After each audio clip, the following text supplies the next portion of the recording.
Em nossa jornada do ano bíblico, estaremos iniciando hoje a leitura do segundo livro da Bíblia, o livro de Êxodo.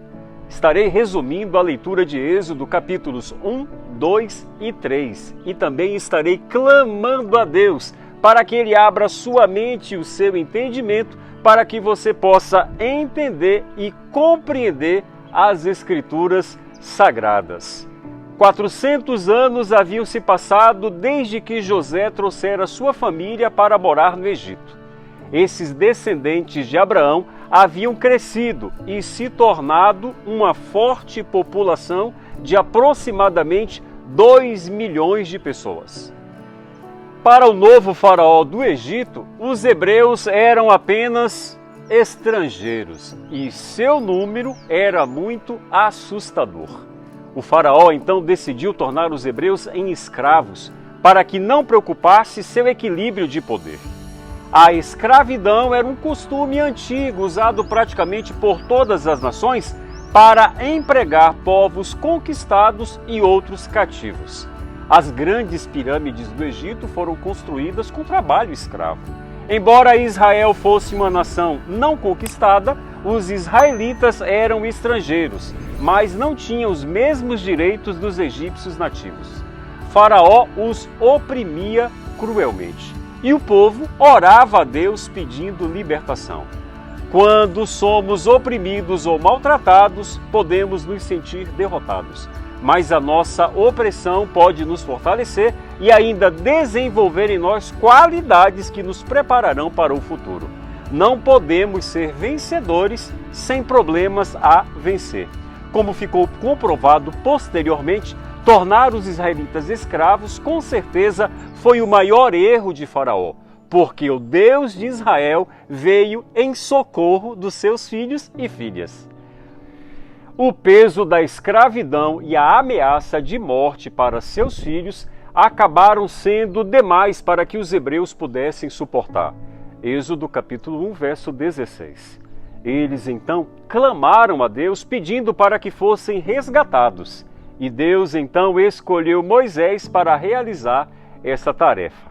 A história do bebê mencionada em Êxodo capítulo 2, versos 1 e 2 é o início da história de Moisés, embora não seja mencionado o nome de Moisés ali.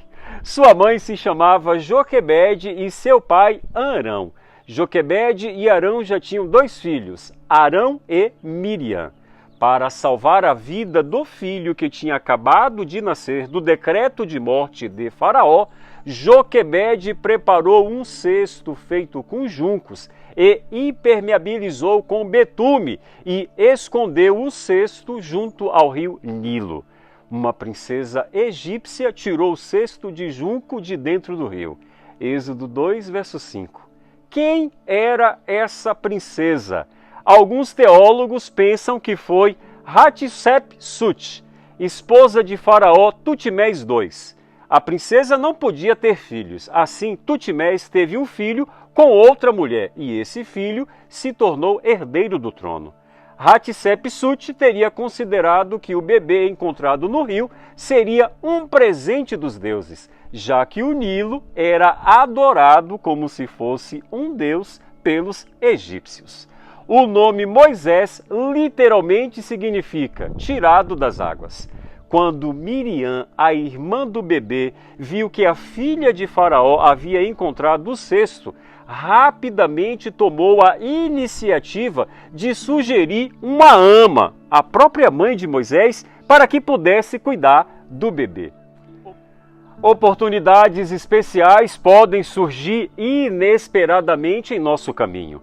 Não permita que o medo do que pode acontecer faça você perder uma oportunidade. Esteja alerta para as oportunidades que Deus lhe dá e aproveite estas oportunidades plenamente. O capítulo 3 de Êxodo nos apresenta o chamado de Deus a Moisés. Quando você, por algum motivo, sentir que Deus se esqueceu de você em suas dificuldades, lembre-se de que Deus tem uma programação que você e eu não conseguimos ver. Que contraste entre a vida de Moisés como um príncipe no Egito e a sua vida como um pastor midianita. Vivendo a vida de um pastor, Moisés aprendeu os costumes do povo que estaria liderando e também aprendeu como viver no deserto. Deus estava preparando Moisés para libertar o povo da escravidão do Egito. O encontro de Moisés com Deus é simplesmente sobrenatural. Deus chamou Moisés de uma forma inesperada, do meio de uma sarça ardente. Moisés viu a sarça pegando fogo e não se consumia, e foi investigar.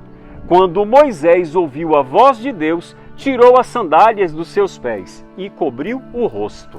Tirar as sandálias foi um ato de reverência, indicando a sua própria indignidade diante de Deus. Deus é nosso amigo, mas também é nosso Senhor e soberano, o Criador de todo o universo. Moisés até tentou arranjar uma desculpa para fugir do chamado de Deus, mas Deus não estava chamando Moisés para trabalhar sozinho. Deus ofereceu outros recursos para ajudá-lo: o próprio Deus, Arão e a capacidade fantástica de realizar milagres. Frequentemente, Deus nos chama para tarefas que às vezes parecem excessivamente difíceis, mas Ele não nos pede que a realizemos sozinhos.